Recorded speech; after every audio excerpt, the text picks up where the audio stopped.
ఓం మహాగణాధిపతయే నమః. ఓం గురుభ్యో నమః. ఓం శ్రీమాత్రే నమః. పరమేశ్వర స్వరూపమైనటువంటి జ్యోతిష, వాస్తు మరియు ఇతర అనేకమైనటువంటి శాస్త్రములను మనకు అందించినటువంటి మహర్షులకి నమస్కారం. హయగ్రీవ హయగ్రీవ హయగ్రీవేతి యో వదేత్తస్య నిస్సరతే వాణీ జహ్నుకన్యా ప్రవాహవత్. అరుణాం కరుణాతరంగితాక్షీం ధృతపాశాంకుశపుష్పబాణచాపాం అనిమాదిభిరావృతాం మయూకైః అహమిత్యేవ విభావయే భవానీం. శ్రీమాత్రే నమః. ప్రేక్షకులకి ఆ లలితాంబిక అమ్మవారి యొక్క అనుగ్రహం పరిపూర్ణంగా కలగాలని మనస్ఫూర్తి కోరుకుంటూ మనం ఈరోజు చెప్పుకోబోయేటువంటి టాపిక్ ఏమిటి అంటే, ఇవాళ రేపు మనం చూస్తున్నట్లయితే వివాహాలు చేస్తున్నారు కానీ వాళ్ళకి కొద్ది రోజుల్లోనే విడిపోవడం జరుగుతుంది. దానికి మేము జాతకాలు చూపించామంటూ ఉంటారు. కానీ ఇక్కడ జరుగుతున్నటువంటి తప్పిదము ఏమిటి అంటే 36 పాయింట్లకి 18 పాయింట్లు కలిసేయా అంటే చేసేస్తున్నారు.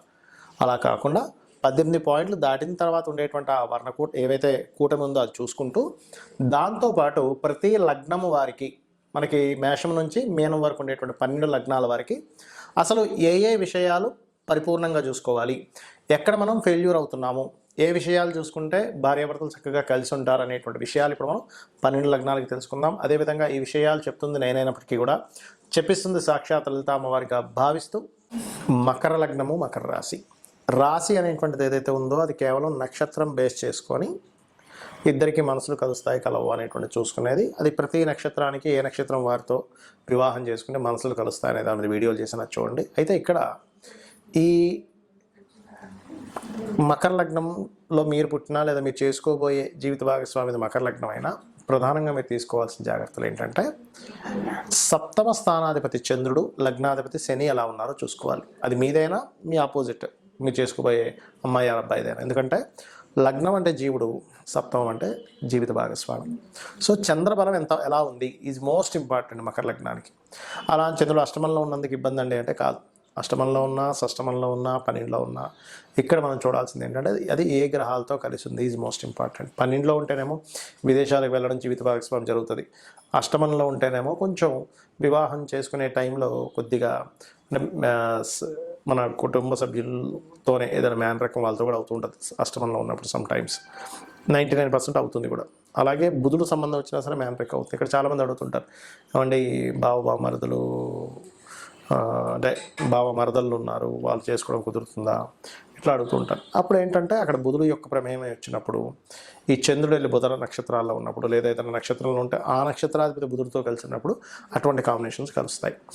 ఇక్కడ ఇందాక నేను చెప్పినట్టుగా శని చంద్ర కాంబినేషన్ చూసుకుంటూ కుటుంబాధిపతి లగ్నాధిపతి ఒక్కడే అవుతాడు ఇక్కడ. అంటే మీ లగ్నానికి అంటే మకర లగ్నానికి శని గనక పాడైనట్లయితే జీవుడికి అంత బలం ఉండదు, కుటుంబ సభ్యులతో కూడా కనెక్టివిటీ సరిగ్గా ఉండవు, గుర్తుపెట్టుకోండి. మరి ఇక్కడ వివాహం తర్వాత ఉండేటువంటి కారకుడు ఎవరు మకర లగ్నానికి అంటే గురువు. గురువు మీకు బాగున్నాడు అనుకోండి, వివాహం తర్వాత చక్కగా మీకు బాగుంటుంది లైఫ్ అనేటువంటిది. గురువు పాడేయాడు అనుకోండి, వివాహం తర్వాత మీరు కొన్నిటిని ధర్మంగా అనుకుంటే అవతల వాళ్ళకి ఆ ధర్మాలు నచ్చవు. మీరు చేసేది అధర్మంగా అనిపిస్తుంటుంది, వాళ్ళు చేసేది కరెక్ట్ అనిపిస్తుంటుంది. గురువు కనుక పాడైతే మకర లగ్నాన్ని గుర్తుపెట్టుకోండి. దానివల్ల మిస్కమ్యూనికేషన్స్ వస్తుంటాయి. అయితే శుక్రుడు పంచమాధిపతి అవుతాడు.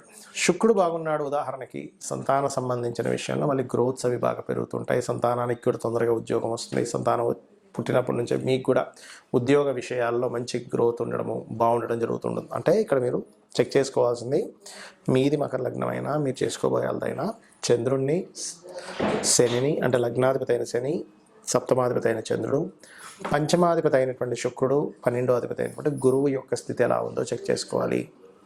ఇక మీకు తొందరగా వివాహం అవ్వాలి, ముందు కదలట్లేదు అనుకునేటువంటి వారు చంద్ర రాహు శని గ్రహాల దగ్గర దీపారాధన చేస్తూ రాజరాజేశ్వరి అమ్మవారి ఆరాధన చేయండి, తొందరగా వివాహం కుదురుతుంది. మరి కొంతమందికి వివాహ సంబంధించినటువంటివి చూసినప్పటికీ కూడా ఒక్కొక్కసారి ఇబ్బంది అవుతూ ఉంటుంది. అంటే అలాగా వారిద్దరికీ సెట్ అయిందండి, అయినా సరే గొడవ వస్తుంది అంటారు. దానికి కారణం ఏంటో చెప్తా ఇప్పుడు నేను మీకు.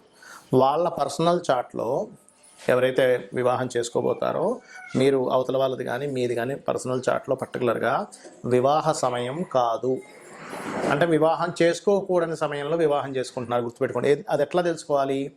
పురుషులైతే మీ శుక్రుడికి గోచారంలో శుభగ్రహాలు కాకుండా పాపగ్రహ సంబంధాలు వచ్చాయి అంటే అప్పుడు దాని అర్థం ఏంటి? ఆ గోచారంలో పాపగ్రహం ఉన్నంతసేపు శుక్రుడి మీద లేదా సప్తమ స్థానాధిపతి మీద సప్తమం మీద పాపగ్రహాలు ఉన్నప్పుడు ఆ టైంలో చేసుకోకూడదు. చేసుకుంటే దాని ఫలితం వస్తుంది.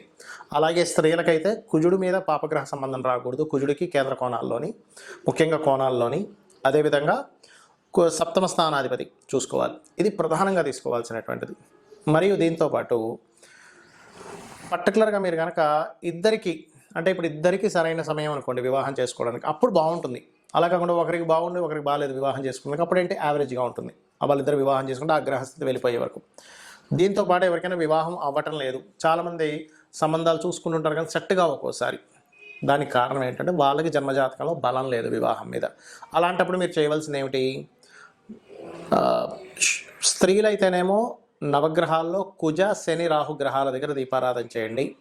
పురుషులైతే శుక్రకేతు గ్రహాల దగ్గర దీపారాధన చేయండి. గోవులకి గ్రాసము తీపి చపాతీలు పెట్టండి పురుషులైతే. స్త్రీలైతే గోవులకి, దేశీవాలి గోవుకి కందులేమో దానం ఇవ్వచ్చు. గోవులకు పెట్టేటువంటిది ముఖ్యంగా క్యారెట్స్, బెల్లము తినిపించండి గోవులకి. దీంతోపాటు వివాహం అవ్వట్లేదు అనుకునేటువంటి వారు ఓం కామేశబద్ధ మాంగళ్య సూత్రశోభిత కందరాయై నమః. లేదంటే వివాహం అయింది కానీ మా ఇద్దరి మధ్యన మాటి గొడవలు వస్తున్నాయి అని అనుకున్నప్పుడు మీరు ఏం చేస్తారంటే ఓం శివకామేశ్వరాంకస్త శివా స్వాధీన వల్లభాయై నమః. సమ్ టైమ్స్ ఏమవుతుందంటే మీ జన్మజాతకంలో మీకు కొంతకాలం జీవిత భాగస్వామితో ఎడబాటుగా ఉండే యోగం ఉంటుంది. అప్పుడు దాన్ని యాక్సెప్ట్ చేయండి. అది యాక్సెప్ట్ చేయకుండా దగ్గరగా ఉందామనే ప్రయత్నం చేసినప్పుడు ఏమవుతుందంటే మీ ఇద్దరి మధ్యన అనవసరమైనటువంటి గొడవలు వస్తూ ఉంటాయి. అలా కాకుండా ఒక్కొక్కసారి ఆల్రెడీ వివాహం అయిపోయిందండి కానీ సప్తమంలో పలానా ప్లానెట్ పాడవడం వల్ల మేము ఇబ్బంది పడుతున్నాం అన్నప్పుడు ఆ ప్లానెట్కి సంబంధించినటువంటి దానం ఇవ్వడం. అంటే రవి ఉన్నాడు అనుకోండి, గోధుమలు, చంద్రుడైతే బియ్యము, కుజుడైతే కందులు, బుధుడైతే పెసలు, గురువు అయితే శనగలు, శుక్రుడైతే బొబ్బర్లు, శని అయితే నువ్వులు, రాహు అయితే మినుములు, కేతు అయితే ఉలవలు. ఈ రకంగా దానం ఇవ్వచ్చు. లేదా అధిష్టాన దేవతలు అంటే సూర్యభగవాను ఆరాధించడం, రవి అయితే, చంద్రుడైతే అమ్మవారు, శుక్రుడైనా అమ్మవారిని చేసుకోవచ్చు, గురువు అయితే దత్తాత్రేయుడు, శని అయితే శివుడిని లేదా ఆంజనేయ స్వామిని, రాహు దుర్గా, కేతు వచ్చేసి గణపతిని. ఈ రకంగా కూడా చేసుకోవచ్చు. బుధుడైతే విష్ణువుని. అంటే అది యాక్టివ్ అవుద్ది. మీరు ఎప్పుడైతే ఆ గ్రహం యొక్క అధిష్టాన దేవతకి చేసుకుంటారో ఖచ్చితంగా యాక్టివ్ అవ్వడం. ప్రధానంగా మీరు తీసుకోవాల్సిన జాగ్రత్త ఏంటంటే మీరు ఈ సప్తమ స్థానంలోని 12వ స్థానంలో ఉండే గ్రహాలు ఎలా ఉన్నాయి, మీకు ఏ సమయంలో వివాహం చేసుకుంటే కరెక్ట్ టైం, ఏ సమయంలో చేసుకోకూడదు, ఇప్పుడు అసలు మీరు వెతుకుతున్న సమయానికి ఇప్పుడు అసలు వివాహ యోగం ఉందా లేదా, ఇవి చూసుకోవాలి. ప్రతి ఒక్కరికి కూడా 3 నుంచి 5 సార్లు వస్తుంది వివాహ సమయం.